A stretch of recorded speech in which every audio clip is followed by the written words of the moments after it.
Hi friends, ಎಲ್ಲರಿಗೂ good morning. ಈ ದಿನ ನಾವು ಬ್ರೇಕ್ಫಾಸ್ಟ್ಗೆ ಮಾವಿನಕಾಯಿ ಚಿತ್ರಾನ್ನ ತಯಾರು ವಿಧಾನ ನೋಡೋಣ ಬನ್ನಿ. ಮೊದಲು ಒಂದು ಬಾಣಲಿ ಇಟ್ಕೊಂಡು ಆಯಿಲ್ ಹಾಕ್ಕೊಳ್ಳಿ. ನಂತರ ಸ್ವಲ್ಪ ಕಡಲೆಬೀಜ ಕಡಲೆಬೇಳೆ ಹಾಕ್ಕೊಂಡು ಫ್ರೈ ಮಾಡ್ಕೊಳ್ಳಿ. ಕಡಲೆಬೀಜ ಮತ್ತು ಕಡಲೆಬೇಳೆ ಗೋಲ್ಡನ್ ಕಲರ್ ಬರೋವರೆಗೂ ಫ್ರೈ ಮಾಡ್ಕೊಂಡಿದ ನಂತರ ಒಂದು ಬೌಲ್ಗೆ ತೆಗೆದಿಟ್ಕೊಳ್ಳಿ. ನಂತರ ಅದೇ ಬಾಣಲಿಗೆ ಸ್ವಲ್ಪ ಆಯಿಲ್ ಹಾಕ್ಕೊಂಡು ಸ್ವಲ್ಪ ಸಾಸಿವೆ ಜೀರಿಗೆ ಹಾಕ್ಕೋಬೇಕು.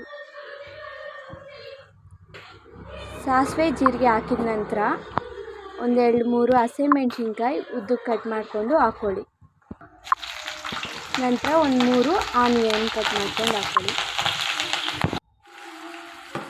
ಹಾಗೆ ರುಚಿಗೆ ತಕ್ಕಷ್ಟು ಉಪ್ಪು ಹಾಕ್ಕೊಳ್ಳಿ.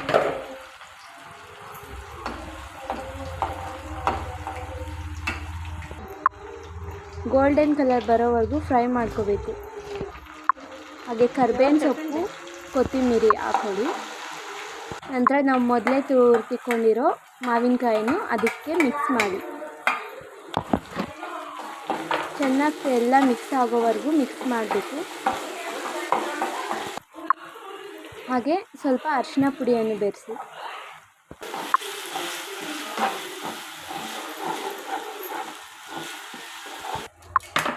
ನಂತರ ನಾವು ಮೊದಲೇ ಬೇಯಿಸಿಟ್ಕೊಂಡಿರೋ ಕಡಲೆಬೀಜ ಮತ್ತು ಕಡಲೆಬೇಳೆಯನ್ನು ಅದಕ್ಕೆ ಮಿಕ್ಸ್ ಮಾಡಿಕೊಳ್ಳಿ. ಮಿಕ್ಸ್ ಮಾಡಿದ ನಂತರ ನಮಗೆ ಎಷ್ಟು ಟೇಸ್ಟಿಯಾದ ಮಾವಿನಕಾಯಿ ಚಿತ್ರಾನ್ನದ ಗೊಜ್ಜು ರೆಡಿ ಆಗುತ್ತೆ.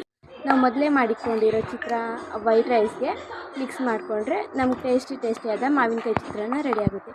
Thank you for watching. ಈ ವಿಡಿಯೋ ಇಷ್ಟ ಆದರೆ ಲೈಕ್, ಶೇರ್ ಆ್ಯಂಡ್ ಸಬ್ಸ್ಕ್ರೈಬ್.